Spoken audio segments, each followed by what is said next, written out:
ವೀಕ್ಷಕರೇ ನಮಸ್ಕಾರ. ನೀವು ನೋಡ್ತಾ ಇದ್ದೀರಾ ಅಶ್ವಮೇಧ, ನಾನು ಅಶ್ವದ್ವಿತ್. ವೀಕ್ಷಕರೇ, ಬಿಗ್ ಬಾಸ್ನ ಇವತ್ತಿನ ಸ್ಟೋರಿಯನ್ನು ನಿಮ್ಮ ಮುಂದೆ ಇಡಬೇಕು ಅಂತಂದರೆ ಇವತ್ತಿನ ಸ್ಟೋರಿ ಅವತ್ತಿನ ಸ್ಟೋರಿ ಅಂತಲ್ಲ, ನಾನೊಂದು ಜನರಲ್ ಸ್ಟೋರಿಯನ್ನು ಎತ್ಕೊಳ್ತಾ ಹೋಗ್ತೀನಿ. ಯಾವಾಗಲೂ ಕೂಡ ಕೆಲವೊಂದು ವಿಚಾರಗಳ ಬಗ್ಗೆ ಚರ್ಚೆ ಮಾಡೋದು ಬಹಳ ಚೆನ್ನಾಗಿರುತ್ತೆ. ಅದರಲ್ಲಿ ಬಹಳ ಪ್ರಮುಖವಾಗಿ ಈಗ ನಾನು ಮಾತನಾಡೋದಕ್ಕೆ ಹೊರಟಿರುವಂಥ ವಿಚಾರ ರಕ್ಷಿತಾ ಮತ್ತು ಧ್ರುವಂತ್ ಇವರಿಬ್ಬರ ವಿಚಾರ. ಇವರಿಬ್ಬರು ಸೀಕ್ರೆಟ್ ರೂಮ್ನಲ್ಲಿ ಇರುವಂಥ ವಿಚಾರ. ಸೀಕ್ರೆಟ್ ರೂಮಲ್ಲಿ ಧ್ರುವಂತ್ ರಕ್ಷಿತಾಳ ಮುಖವಾಡವನ್ನು ಕಳಚಿಬಿಟ್ನಾ ಅಂತ ಎಲ್ಲ ಕಡೆ ಚರ್ಚೆ ಆಗ್ತಾ ಇದೆ. ನಿಮಗೇನನ್ಸುತ್ತೆ? ನೀವು ಕೂಡ ಕಮೆಂಟ್ ಮಾಡ್ಬೋದು. ನಿಜವಾಗ್ಲೂ ಕೂಡ ಹಾಗಾದರೆ ರಕ್ಷಿತಾಳ ಮುಖವಾಡ ಕಳಚಿ ಹೋಯ್ತಾ? ಎಲ್ಲದ್ರ ಬಗ್ಗೆ ಡಿಸ್ಕಸ್ ಮಾಡ್ತಾ ಹೋಗೋಣ. ಇನ್ನೂ ಕೂಡ ಯಾರು ನಮ್ಮ ಚಾನಲನ್ನು ಸಬ್ಸ್ಕ್ರೈಬ್ ಮಾಡ್ಕೊಂಡಿಲ್ಲ ಅಂತಂದರೆ ದಯವಿಟ್ಟು ಈ ಕೂಡಲೇ ಸಬ್ಸ್ಕ್ರೈಬ್ ಮಾಡ್ಕೊಳ್ಳಿ. ನೇರವಾಗಿ ವಿಷಯಕ್ಕೆ ಬರ್ತೀನಿ. ಸಬ್ಸ್ಕ್ರೈಬ್ ಮಾಡೋದು ಮಾತ್ರ ಮರಿಬೇಡಿ, ನಂಗೆ ಗೊತ್ತು ಹಂಗೆ ಹೋಗ್ತಾ ಇದ್ದೀರಾ, ಮಾಡ್ಕೊಳ್ಳಿ.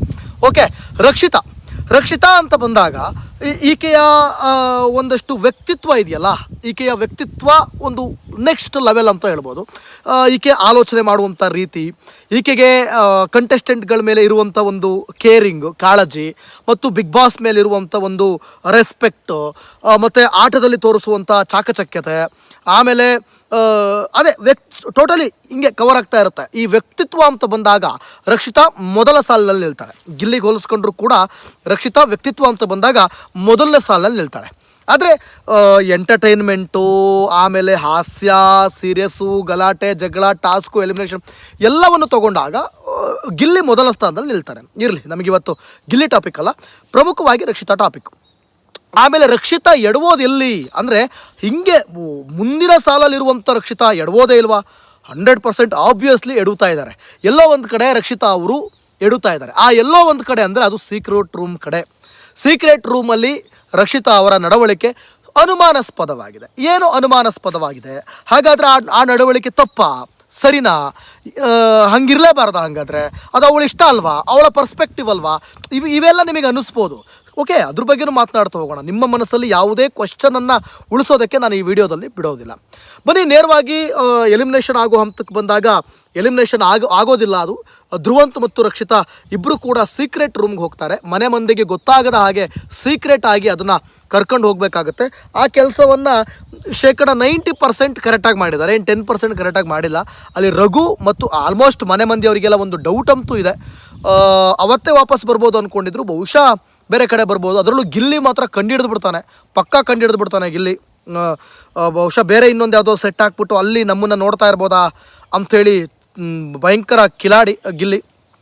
ಸೊ ಇವೆಲ್ಲವನ್ನು ಕೂಡ ನೋಡುವಾಗ ನಮಗನ್ನಿಸೋದು ಓಕೆ ಫೈನ್, ಏನೋ ಆಗಿದೆ, ಗೊತ್ತಾಗಿದೆ ಅಂತ. ಹಂಗಾಗಿ ನಾನು 90% ಕೊಡ್ತಾ ಇದ್ದೀನಿ.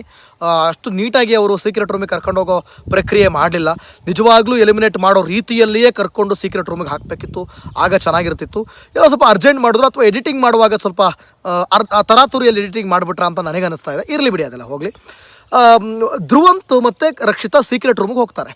ಮೊದಲನೇ ದಿನ ಎಲ್ಲವೂ ಕರೆಕ್ಟಾಗಿರುತ್ತೆ, ರಕ್ಷಿತಾ ನೆಕ್ಸ್ಟ್ ಲೆವೆಲ್ ಅನ್ನೋ ಫೀಲ್ ಬರುತ್ತೆ. ಎರಡನೇ ದಿನದಿಂದ ಎಲ್ಲೋ ಒಂದು ಕಡೆ ರಕ್ಷಿತಾಳ ಒಂದು ವ್ಯಕ್ತಿತ್ವದ ಗ್ರಾಫ್ ಇರುತ್ತೆ, ಗೊತ್ತಾ? ಆ ಗ್ರಾಫಲ್ಲಿ ಒಂದಷ್ಟು ಬದಲಾವಣೆ ಆಗ್ತಾ ಹೋಗುತ್ತೆ. ಏನು ಬದಲಾವಣೆ? ನನಗೆ ಧ್ರುವಂತ್ ಆ ವಿಚಾರದಲ್ಲಿ ಸ್ವಲ್ಪ ಇಷ್ಟ ಆಗ್ತಾರೆ. ನಿಮಗೇನು ಅನಿಸುತ್ತೆ? ನೀವು ಕೂಡ ಕಮೆಂಟ್ ಮಾಡ್ಬೋದು. ಸುಮ್ಮನೆ ನನ್ನ ಅಭಿಪ್ರಾಯವೇ ನಿಮ್ಮ ಅಭಿಪ್ರಾಯ, ಅಥವಾ ನಿಮ್ಮ ಅಭಿಪ್ರಾಯನೇ ನನ್ನ ಅಭಿಪ್ರಾಯ ಅಂತ ಬರಲ್ಲ. ಇದು ಕೇವಲ ನನ್ನ ಅಭಿಪ್ರಾಯ ಮಾತ್ರ, ನಿಮ್ಮ ಅಭಿಪ್ರಾಯ ಅಲ್ಲವೇ ಅಲ್ಲ. ಸೊ ನಿಮ್ಮ ಅಭಿಪ್ರಾಯವನ್ನು ಅದಕ್ಕಂತಲೇ ಕಮೆಂಟ್ ಬಾಕ್ಸ್ ಇದೆ ಕೆಳಗಡೆ, ನಿಮ್ಮ ಅಭಿಪ್ರಾಯ ನೀವು ತಿಳಿಸ್ಬೋದು. ಓಕೆನಾ? ಇದು ನನಗೆ ಅನ್ನಿಸ್ತಾ ಇದೆ, ಅದು ನನಗೆ ಅನಿಸಿದ್ದು ನಿಮಗೆ ಅನಿಸಿದೆಯಾ ಅದನ್ನು ಕೂಡ ನೀವು ಕಮೆಂಟಲ್ಲಿ ತಿಳಿಸ್ಬೋದು. ಇರಲಿ. ಎಲ್ಲೋ ಒಂದು ಕಡೆ ಮಾಳು ಮೇಲಿನ ಅತಿಯಾದ ಆತ್ಮವಿಶ್ವಾಸ ಆಕೆ ಮೇಲೆ ಜಾಸ್ತಿ ಇದೆ, ಓವರ್ ಕಾನ್ಫಿಡೆನ್ಸೇ ಇದೆ. ಮಾಳು ಮೇಲಿನ ಪ್ರೀತಿ ಅಥವಾ ಮಾಳು ಮೇಲಿನ ಒಂದು ಏನು ಹೇಳ್ತಾರಲ್ಲ, ಒಂದು ಅಟ್ಯಾಚ್ಮೆಂಟು. ಈ ಅಟ್ಯಾಚ್ಮೆಂಟ್ಗೋಸ್ಕರ ಮಾಳುನ ಸೇವ್ ಮಾಡ್ಕೊಳ್ಳೋದಕ್ಕೆ ರಕ್ಷಿತಾ ಪ್ರಯತ್ನವನ್ನು ಪಡ್ತಾ ಇದ್ದಾರೆ ಅಂತ ನನಗನ್ನಿಸ್ತಾ ಇದೆ. ಎಲ್ಲಿ ಈ ಒಂದು ವಿಚಾರದಲ್ಲಿ ಸ್ವಲ್ಪ ಎಡುತ್ತಾ ಇದ್ದಾರ ಅಂತ. ಯಾಕಂದರೆ ಇದೇ ಈ ಹಿಂದೆ ರಘುನ ನಾಮಿನೇಟ್ ಮಾಡಿದಾಗ ರಕ್ಷಿತಾ ಅವಾಗ ಅವಳಿಗೆ ಅರ್ಥ ಮಾಡಿಸ್ತಾರೆ ಮನೆ ಮಂದಿಯವರೆಲ್ಲ, ಯಾವತ್ತೂ ನಾಮಿನೇಷನ್ ಮಾಡುವಾಗ ವೀಕ್ ಕಂಟೆಸ್ಟೆಂಟ್ಗಳನ್ನ ನಾಮಿನೇಟ್ ಮಾಡಬೇಕು ಅಂತ. ಸೊ ಇರೋದ್ರಲ್ಲಿ ಈಗ ಸದ್ಯಕ್ಕೆ ವೀಕ್ ಅಂತ ಯಾರ್ಯಾರು ಅಂತ ಹೇಳೋದಾದರೆ ಸ್ಪಂದನ ಮತ್ತು ಮಾಳು ಸದ್ಯಕ್ಕೆ. ಮತ್ತು ನೆಕ್ಸ್ಟ್ ಅವ್ರಾದ ನಂತರ ಬೇರೆ ಇನ್ನೊಂದು ಲಿಸ್ಟ್ ಇದೆ, ಅದು ಬೇರೆ ಬಿಡಿ, ಅದು ಅವ್ರು ಹೋದ ಮೇಲೆ ಮಾತಾಡ್ತೀನಿ ನಾನು ಅದ್ರ ಬಗ್ಗೆ. ಈಗ ಇರೋದ್ರಲ್ಲೇ ಸ್ವಲ್ಪ ವೀಕು, ಏನು ಕಾಣಿಸ್ಕೊಳ್ತಾ ಇಲ್ಲ, ಎಂಟರ್ಟೈನ್ ಮಾಡ್ತಾ ಇಲ್ಲ, ನಿರೀಕ್ಷೆಯಂತೆ ಹಾಡುಗಳನ್ನೂ ಹಾಡ್ತಾ ಇಲ್ಲ. ಸೊ ಮಾಳು ಸ್ವಲ್ಪ ಸ್ಲೋ ಅಂತ ಅನಿಸ್ತಾ ಇದೆ. ಓಕೆ, ಟಾಸ್ಕ್ ಅಂತ ಬಂದಾಗ ಮಸ್ತಾಗಿ ಆಡ್ತಾರೆ. ಸೊ ಆ ಒಂದು ಕಾರಣಕ್ಕೆ ಇಲ್ಲಿವರೆಗೂ ಉಳ್ಕೊಂಡಿರೋದು. ಆ್ಯಕ್ಚುಲಿ ಟಾಸ್ಕ್ ಅನ್ನೋ ಒಂದೇ ಒಂದು ಕಾರಣದಿಂದ ಮಾಳು ಇಲ್ಲಿವರೆಗೂ ಉಳ್ಕೊಂಡಿರೋದು ಮತ್ತು ಅವರಿಗಿರುವಂಥ ಒಂದು ಫ್ಯಾನ್ ಬೇಸ್ ಉತ್ತರ ಕರ್ನಾಟಕದಲ್ಲಿ ನಿಜವಾಗ್ಲೂ ಒಳ್ಳೆ ಫ್ಯಾನ್ ಬೇಸ್ ಇದೆ. ಹಾಗಾಗಿ ಮಾಳು ಸ್ವಲ್ಪ ಇಲ್ಲಿವರೆಗೂ ಉಳ್ಕೊಂಡಿದ್ದಾರೆ. ಇನ್ನು ಮುಂದೆನೂ ಉಳ್ಕೋಬೇಕು, ಅವ್ರು ಚೆನ್ನಾಗಿ ಆಡಬೇಕು ಅನ್ನೋದು ನಮ್ಮ ಆಸೆ. ನಾನು ಹೇಳ್ತಿರೋದು ಅಸಲಿ ಮ್ಯಾಟ್ರ್ ಹೇಳಬೇಕಲ್ಲ, ಸ್ವಲ್ಪ ವೀಕ್. ರಕ್ಷಿತಾಗೆ ಆಲ್ರೆಡಿ ಮನವರಿಕೆ ಆಗಿದೆ ವೀಕ್ ಕಂಟೆಸ್ಟೆಂಟ್ನ ನಾವು ಈ ಮನೆಯಿಂದ ಕಳಿಸ್ಬೇಕು ಅಂತ. ಅದು ಗೊತ್ತಿದ್ರೂ ಕೂಡ ಎಲ್ಲೋ ಒಂದು ಕಡೆ ಸ್ವಲ್ಪ ಮಾಳು ವಿಚಾರದಲ್ಲಿ ಮಾಳು ಮೇಲಿನ ಒಂದು ಅಟ್ಯಾಚ್ಮೆಂಟಿಂದ ಮಾಳುನ ಸೇಫ್ ಮಾಡೋದಕ್ಕೆ ಟೀಮ್ಗಳನ್ನ ಕ್ರಿಯೇಟ್ ಮಾಡ್ತಾ ಇರೋದು. ಅಲ್ಲಿ ಧ್ರುವಂತ್ ಫೇರ್ ಆಗಿ ಆಡ್ತಾ ಇದ್ರೆ ರಕ್ಷಿತಾ ಎಲ್ಲ ಒಂದು ಕಡೆ ನನಗೆ ಫೇರ್ ಗೇಮ್ ಆಡ್ತಾ ಇದ್ದಾಳೆ ಅಂತ ನನಗೆ ಅನ್ನಿಸ್ತಾ ಇಲ್ಲ. ಎಲ್ಲೋ ಒಂದು ಕಡೆ ಸ್ವಲ್ಪ ಒನ್ ಸೈಡ್ ಆಗ್ತಾ ಇದ್ದಾರೆ, ಯಾರನ್ನೋ ಉಳಿಸ್ಕೊಳ್ಳುವಂಥ ಉದ್ದೇಶ ಅಥವಾ ಯಾರೋ ಒಂಥರ ನಿಮಗೆ ಅದು ಅರ್ಥ ಆಗ್ತಾ ಇದೆ ಅನ್ಸುತ್ತೆ ನಾನು ಏನು ಹೇಳ್ತಾ ಇದ್ದೀನಿ ಅಂದರೆ. ಇಡೀ ಮಾಳು ಟೀಮ್ನ ಉಳಿಸ್ಕೊಳ್ಳೋದಕ್ಕೆ ಉದ್ದೇಶ. ಅದನ್ನು ಧ್ರುವಂತ್ ಆಲ್ರೆಡಿ ಅದನ್ನು ಕಂಡುಹಿಡಿದ್ಬಿಟ್ಟು ಎತ್ತಿ ಹಿಡಿದು ಮಾತಾಡಾಯಿತು. ಧ್ರುವಂತ್ ಲೆಕ್ಕಾಚಾರಗಳು ಕರೆಕ್ಟಾಗಿದೆ ಅಲ್ಲಿ. ಹೆಂಗೆ ಅಂದರೆ ನಿಮಗೆ ಫೇಕ್ ಅಂತ ಬರಲ್ಲ ಅಲ್ಲಿ ಪಕ್ಕಾ ನೀಟಾಗಿ ಆಡ್ತಾ ಇದ್ದಾರೆ ಅವರು. ಅಂದರೆ ಯಾರನ್ನ ಒಂದು ಟೀಮ್ನ ಸೆಲೆಕ್ಟ್ ಮಾಡುವಾಗ ಎರಡೂ ಕಡೆ ಸ್ಟ್ರಾಂಗ್ ಇರೋ ಥರ ಅವ್ರು ಆಯ್ಕೆ ಮಾಡ್ತಾ ಇದ್ದಾರೆ. ಬಟ್ ಇಲ್ಲಿ ರಕ್ಷಿತಾಳ ಆಯ್ಕೆ ಹೆಂಗಿದೆ ಅಂತಂದರೆ ಅವಳ ಮನಸ್ಸಲ್ಲಿ ಯಾರು ಇಷ್ಟ, ಗಿಲ್ಲಿ ಆಗಿರ್ಬೋದು, ರಘು ಆಗಿರ್ಬೋದು, ಆಮೇಲೆ ಯಾರು ಮಾಳು ಆಗಿರ್ಬೋದು, ಇವ್ರನ್ನ ಅಥವಾ ಇವ್ರ ಫೇವರಿಸಮ್ ಗೇಮ್ ಆಡ್ತಾ ಇದ್ದಾರೆ. ಫೇವರ್ ಗೇಮ್ ಆಡಿ ಅಂದರೆ ಫೇರ್ ಗೇಮ್ ಆಡಿ ಅಂತಂದರೆ ಫೇವರ್ ಗೇಮ್ ಆಡ್ತಾ ಇದ್ದಾರೆ ಅಂತ ನನಗೆಲ್ಲೋ ಅನ್ನಿಸ್ತಾ ಇದೆ. ಸೊ ಇದು ಕೂಡ ಧ್ರುವಂತ್ಗೂ ಕೂಡ ಅನಿಸಿದೆ, ನೋಡೋರಿಗೂ ಕೂಡ ಅನಿಸಿದೆ. ಹಾಗಾಗಿ ಧ್ರುವಂತ್ ಈ ಮುಖವಾಡವನ್ನು ಬಯಲು ಮಾಡಿಬಿಟ್ಟ. ಅಂದರೆ ನೇರವಾಗಿ ಹೇಳೇ ಬಿಟ್ಟ, ನೀನು ಈ ಥರ ಮಾಡ್ತಾ ಇದೆಯಾ, ಇದು ತಪ್ಪು ಅಂತ. ಸೊ ಇದನ್ನು ವೀಕೆಂಡಲ್ಲಿ ನನ್ನ ಪ್ರಕಾರ ಸುದೀಪ್ ಅವರು ಕೂಡ ಇದ್ರ ಬಗ್ಗೆ ಚಕಾರ ಎತ್ತಿ ರಕ್ಷಿತಾಂಗೆ ಬುದ್ಧಿ ಕಲಿಸುವಂಥ ಸಾಧ್ಯತೆ, ಪಾಠ ಮಾಡುವಂಥ ಸಾಧ್ಯತೆಗಳು ದಟ್ಟವಾಗಿ ಕಾಣ್ತಾ ಇದೆ. Otherwise Rakshita game is perfectly all right. ಅವಳ ಥಿಂಕಿಂಗು ಕೂಡ ತುಂಬ ಚೆನ್ನಾಗಿದೆ, ಎಲ್ಲವೂ ಕೂಡ ಕರೆಕ್ಟಾಗಿದೆ. ಈ ಫೇವರಿಸಮ್ ಅಥವಾ ಒನ್ ಸೈಡ್ ಅಥವಾ ಒಬ್ಬರಿಗೆ ಸಪೋರ್ಟ್ ಅಥವಾ ಅದರಲ್ಲೂ ವೀಕ್ ಕಂಟೆಸ್ಟೆಂಟ್ಗಳಿಗೆ ಸಪೋರ್ಟ್ ಮಾಡ್ತಾ ಇರೋದು, ಸಪೋರ್ಟ್ ಮಾಡಲಿ ಬೇಡ ಅಂತ ಹೇಳಲ್ಲ, ಸ್ವಲ್ಪ ಸ್ಟ್ರಾಂಗ್ ಆಗಿರೋರನ್ನ ಸಪೋರ್ಟ್ ಮಾಡಿ. ಹಂಗನ್ ಮಾತ್ರಕ್ಕೆ ಧ್ರುವಂತ್ ಕೂಡ ನೋಡಿ, ಧ್ರುವಂತ್ಗೂ ಅಲ್ಲಿ ಆಗದೇ ಇರೋರು ತುಂಬ ಜನ ಇದ್ದಾರೆ. ಧ್ರುವಂತ್ಗೆ ಇಷ್ಟ ಆಗದೆ ಇರೋರು ನನ್ನ ಪ್ರಕಾರ ಧ್ರುವಂತ್ಗೆ ಅಲ್ಲಿ ಇರೋರು ಯಾರೂ ಆಗಲ್ಲ. ಆದರೂ ಧ್ರುವಂತ್ ಯಾರನ್ನೂ ಟಾರ್ಗೆಟ್ ಮಾಡ್ತಾ ಇಲ್ಲ. ಅಲ್ಲಿ ಒಬ್ಬರನ್ನ ಉಳಿಸ್ಕೋಬೇಕು ಅಂತನೋ ಅಥವಾ ಕಳಿಸ್ಬೇಕು, ಅಥವಾ ಧ್ರುವಂತ್ಗೆ ಇವ್ರು ಕಂಡ್ರೆ ಇಷ್ಟ ಇಲ್ಲ ಅವ್ರ ಮನೆ ಕಳಿಸ್ಬೇಕು ಅಂತಲೂ ಆತ ಟಾರ್ಗೆಟ್ ಮಾಡ್ತಾ ಇಲ್ಲ, ಅಥವಾ ಇಂಥವ್ರು ಕಂಡ್ರೆ ನನಗೆ ಇಷ್ಟ ಇವ್ರನ್ನ ಉಳಿಸ್ಕೊಳ್ಬೇಕು ಅಂತಲೂ ಟಾರ್ಗೆಟ್ ಮಾಡ್ತಾ ಇಲ್ಲ.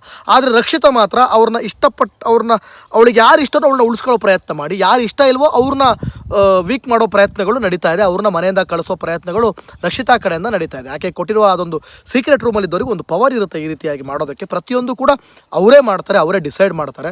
ಸೊ ನೋಡಿ, ಇವತ್ತಿನ ಪ್ರೋಮೋದಲ್ಲೂ ಕೂಡ ಗಮನಿಸ್ತಾ ಇದ್ರೆ ನೀವು, ಕಸ ಎಲ್ಲ ಹಾಕಿ ಫುಲ್ಲು ಇಡೀ ಮನೆಯನ್ನೇ ರಂಪಾಟ ಮಾಡಿಬಿಟ್ಟಿದ್ದಾರೆ. ಆ ರಂಪಾಟ ಮಾಡಿರೋದ್ರಲ್ಲಿ ಅದು ಮನೆ ಮಂದಿಗೆ ಅದೊಂದು ದೊಡ್ಡ ಟಾಸ್ಕ್ ಅದು. ಸೊ ಒಂಥರ ಚೆನ್ನಾಗಿದೆ, ಅದೊಂಥರ ಫನ್ನಿಯಾಗಿ ಚೆನ್ನಾಗಿದೆ. ಬಟ್ ಮನೆಯವರಿಗೆಲ್ಲ ಇವರೇ ಬಂದು ಮಾಡಿದ್ದು ಅಂತ ಗೊತ್ತಾಗ್ಬಿಟ್ರೆ ಮಾತ್ರ ನೆಕ್ಸ್ಟ್ ಲೆವೆಲ್ ಇರುತ್ತೆ ಅದು. ಇರಲಿ. ಸೊ ಒಟ್ಟಾರೆಯಾಗಿ ಇಲ್ಲಿ ರಕ್ಷಿತಾಳ ಮುಖವಾಡ ಎಲ್ಲೋ ಒಂದು ಕಡೆ ಬಯಲಾಗ್ತಾ ಇದೆ ಅನ್ಸುತ್ತೆ. ಈ ವಿಚಾರ, ಈ ಸೀಕ್ರೆಟ್ ರೂಮ್ ಅನ್ನೋ ಒಂದು ಕಾನ್ಸೆಪ್ಟಲ್ಲಿ ರಕ್ಷಿತಾಳ ಮೇಲಿನ ಒಂದಷ್ಟು ಪರ್ಸ್ಪೆಕ್ಟಿವ್ ಜನರಿಗೆ ಚೇಂಜ್ ಆಗ್ತಾ ಇದೆ. ಆಕೆ ಮೇಲಿರುವಂಥ ಒಂದು ಒಪಿನಿಯನ್ ಜನರಿಗೆ ಚೇಂಜ್ ಆಗ್ತಾ ಇದೆ. ಇದರಿಂದ ಸ್ವಲ್ಪ ರಕ್ಷಿತಾಗೆ ಮೈನಸ್ ಆಗೋ ಸಾಧ್ಯತೆ ಇದೆ. ವಾಪಸ್ ಮನೆಗೆ ಬಂದು ಇದರಿಂದ ಎಲ್ಲ ಅವಳು ವಾಪಸ್ ಮನೆಗೆ ಬಂದು ಇದನ್ನು ಕಮ್ ಬ್ಯಾಕ್ ಮಾಡಬೇಕಾಗುತ್ತೆ. ಇಲ್ಲ ಅಂತಂದರೆ ತುಂಬ ಕಷ್ಟ ಆಗುತ್ತೆ ರಕ್ಷಿತನ ವಿಚಾರದಲ್ಲಿ. ಸೊ ಹಾಗಾಗಿ ರಕ್ಷಿತಾ ಅದೇ ನಾವಿನ್ನೇನು ನಿಮಗೆ ಅರ್ಥ ಮಾಡ್ಕೊಳ್ಳಮ್ಮ ಅಂತ ನಾವು ಹೇಳೋಕ್ಕೂ ಆಗಲ್ಲ, ನಮ್ಮ ವಿಡಿಯೋ ನಿಮಗೆ ತಲುಪೋದು ಇಲ್ಲ. ಸೊ ಒಟ್ಟಾರೆ ಅದೇ ಚೇಂಜ್ ಮಾಡ್ಕೊಬೇಕಾಗುತ್ತೆ, ಇಲ್ಲ ಅಂದರೆ ತುಂಬ ಕಷ್ಟ ಆಗುತ್ತೆ. ನೋಡಿ, ಜನ ಏನು ಹೇಳ್ತೀರಿ, ಇದಕ್ಕೆ ಏನು ಅಭಿಪ್ರಾಯ ಕೊಡ್ತೀರಿ, ನಿಮ್ಮ ಅಭಿಪ್ರಾಯವನ್ನು ನೀವು ತಿಳಿಸ್ಬೋದು. Thank you. ಇನ್ನೂ ಕೂಡ ಯಾರು ಸಬ್ಸ್ಕ್ರೈಬ್ ಮಾಡಿಲ್ಲ ಅಂದರೆ ಈ ಕೂಡಲೇ ಮಾಡ್ಕೊಂಬಿಡ್ರಪ್ಪ.